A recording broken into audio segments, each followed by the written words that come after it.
आपल्याला सर्वांना कल्पना आहे की मोठ्या प्रमाणात आता आपल्याकडे कापूस आणि सोयाबीन याचं जे काही उत्पादन झालेलं आहे, आता त्याची खरेदी केंद्र ही राज्य सरकार सुरू करते आहे।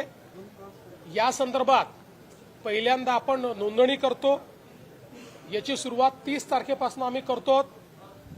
त्यामुळे सर्व शेतकऱ्यांना माझी विनंती आहे की कोणीही हमी भावापेक्षा कमी भावामध्ये व्यापाऱ्यांना माल विकू नये।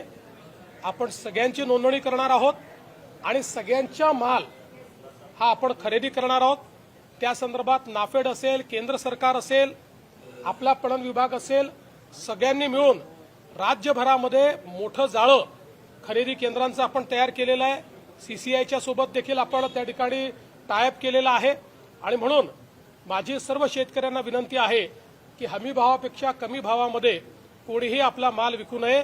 त्यांनी सरकारकडे रजिस्टर करावं आणि सरकारला तो माल विकावा किंवा सरकारी केंद्रावर द्यावा। जर व्यापारी हमी भावाने तो खरेदी करत असतील तरच व्यापाऱ्यांना तो माल द्यावा। सर हिंदी में ब्रीफ कर दीजिए।